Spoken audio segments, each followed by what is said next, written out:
pagi Bapak Ibu, sidang jemaat yang dikasihi dan diberkati oleh Tuhan.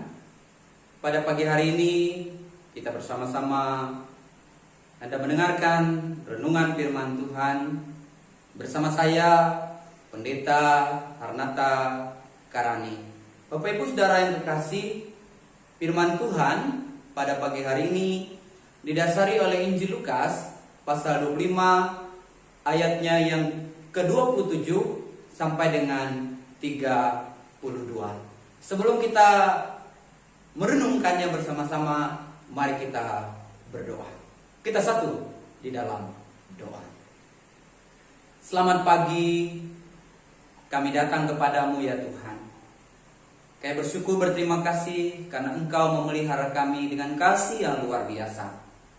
Kasih kesehatan, kasih kekuatan, kasih rahmat, bahkan kasih berkat atas kami sekalian umat-Mu. Pada pagi hari ini sebelum kami melaksanakan tugas aktivitas kami mohon sebelum itu semua dilakukan, kami mohon berkat Tuhan hadir ke tengah-tengah kami. Secara khusus melalui tuntunan firman Tuhan bagi kehidupan kami. Kami siap mendengar, berkati hamba-Mu Bapa. Dalam nama Tuhan Yesus kami berdoa. Amin. Bapak Ibu Saudara yang kekasih, demikian firman Tuhan untuk kita saya bacakan. Injil Lukas pasal 5 ayat 27 sampai 32. Lewi pemungut cukai mengikut Yesus.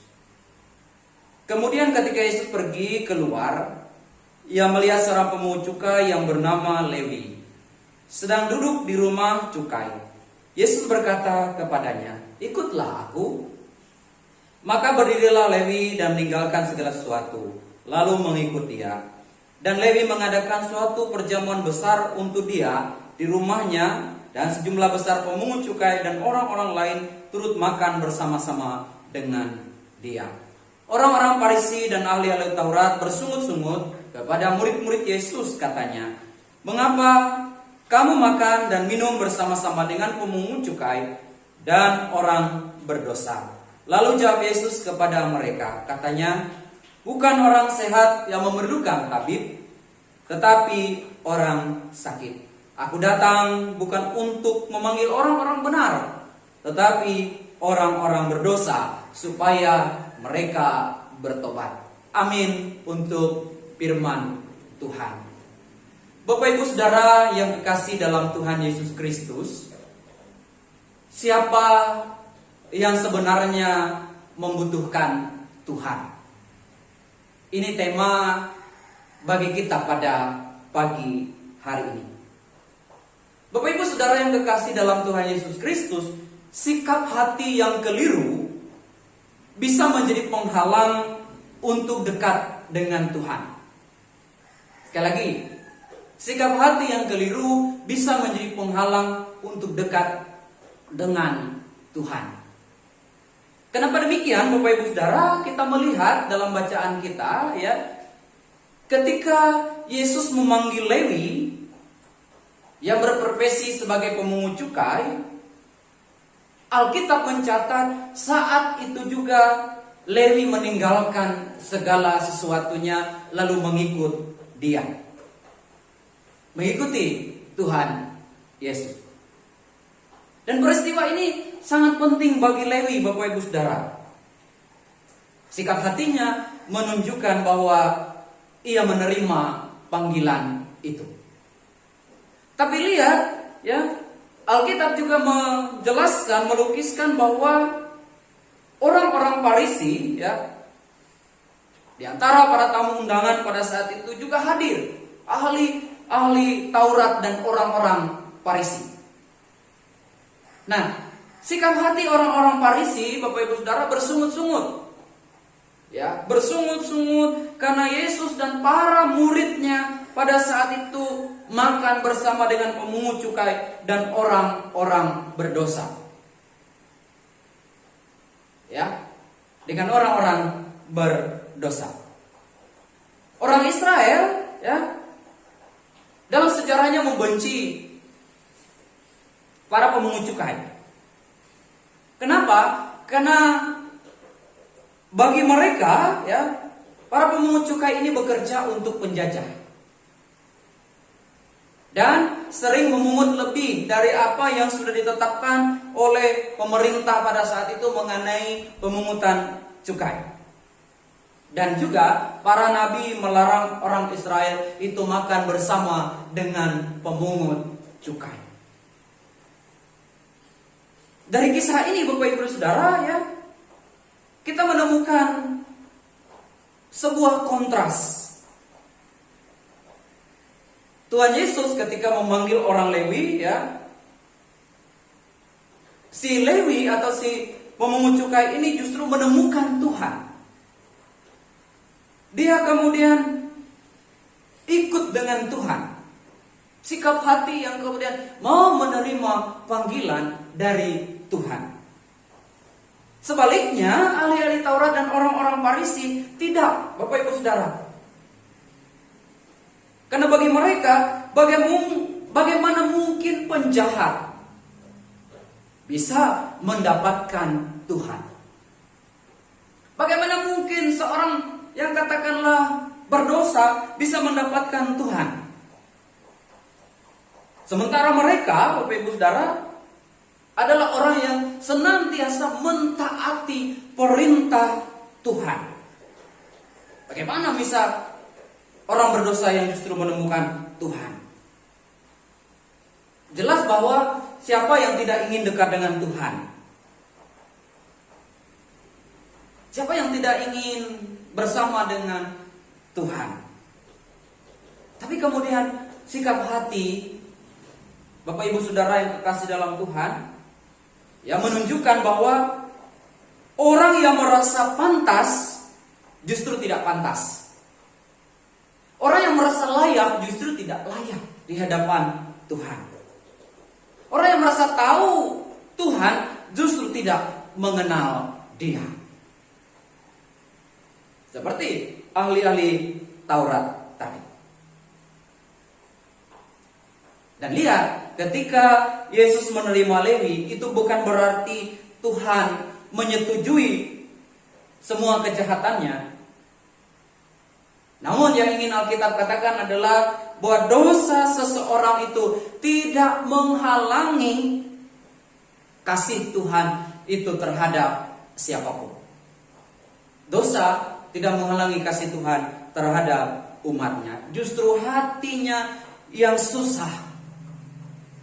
Justru hati yang berdosalah yang justru melihat hidup. Manusia yang hidup dalam kubangan dosa inilah yang sesungguhnya membutuhkan Tuhan. Dan bukankah itu tujuannya Tuhan Yesus datang ke dunia, Bapak Ibu Saudara? Ia hadir ke dunia adalah wujud bagi yang mengasihi manusia, yaitu untuk mencari kita yang berdosa, yang membutuhkan penebusan terhadap dosa. Orang Lewi, Bapak Ibu Saudara, tahu dia tidak pantas di hadapan Tuhan. Tapi Tuhan melihat Lewi, bahkan membutuhkan dia, makanya dia mau memanggil dia dan berkata, ikutlah aku. Bahkan jelas dalam ayat kita pada bagian terakhir itu dikatakan, bukan seorang sehat yang membutuhkan tabib. Bukan seorang sehat yang membutuhkan seorang dokter, tetapi orang sakit. Bukan orang yang merasa dirinya benar, yang memerlukan Tuhan, tetapi orang yang berdosa. Saudara, Bapak Ibu Saudara yang kekasih dalam Tuhan, mari kemudian kita mawas diri. Sekali lagi, bukan sikap hati yang merasa benar yang kemudian pasti ditemui dan dijumpai oleh Tuhan. Tapi justru kita yang berdosa, Tuhan rela datang untuk mengasihi kita. Dia datang untuk menebus kita manusia yang berdosa. Bahkan Tuhan datang juga ingin memakai kehidupan kita untuk jadi berkat bagi orang lain. Walaupun orang katakan, kenapa orang yang berdosa melakukan kebaikan kepada Tuhan. Dan bisa jadi kebaikan yang kita lakukan dipandang oleh orang lain bukan sebagai kebaikan, Bapak Ibu Saudara. Tapi sekali lagi Tuhan Yesus memberi penguatan kepada kita. Wah, kita yang lemah, yang berdosa, yang membutuhkan Tuhan itu adalah kita. Maka ketika Tuhan sudah datang merengkuh, menjamah, mengangkat kita, maka kita mesti harus menjadi saksi-saksi Tuhan. Itu pertanyaan di awal sesuai dengan tema ini tadi. Siapa sesungguhnya yang membutuhkan Tuhan? Kita yang membutuhkan Tuhan. Bukan Tuhan yang membutuhkan kita, tapi kita membutuhkan Tuhan. Dan Tuhan juga mau kita menghadirkan Dia sehingga orang lain mengenal Dia di dalam kehidupan setiap pribadi. Orang perlu dijamah, orang perlu direngkuh, orang perlu dikuatkan berdasarkan kasih setia Tuhan. Orang membutuhkan kehadiran Tuhan, dan melalui kitalah kehadiran Tuhan itu nyata. Lewi telah memberikan contoh juga kepada kita. Ia undang saudara-saudaranya datang, menikmati makan bersama. Dengan rasa syukur, ia berterima kasih karena ia telah dipanggil oleh Tuhan. Ia merasakan anugerah keselamatan dari Tuhan itu untuk juga dibagikan. Amin. Bapak Ibu Saudara, untuk renungan pada pagi hari ini, mari kita berdoa. Kita datang dalam doa. Terima kasih ya Tuhan atas waktu sejenak boleh mendengarkan sebagian dari firman-Mu. Biarlah kami diteraikan oleh firman ini sehingga langkah hidup kami hari ini di hari Rabu 9 Februari 2022 ini terus diberkati oleh Tuhan. Tuhan pimpin bimbing kami setiap umat-Mu, warga jemaat-Mu yang mendengarkan firman ini, secara khusus warga jemaat GKI Banjarbaru, Resort GKI Banjarbaru dan sekitarnya. Dan siapapun yang mendengarkan firman ini, kiranya Tuhan memberkati setiap hati dan hidup kami untuk dapat menjadi pelaku-pelaku firman Tuhan di dalam kehidupan kami Bapa. Seiring dengan pagi yang terus berjalan ini Tuhan, matahari, jam terus menunjukkan waktu yang semakin siang dan terus berkelanjutan sepanjang hari ini ya Bapak.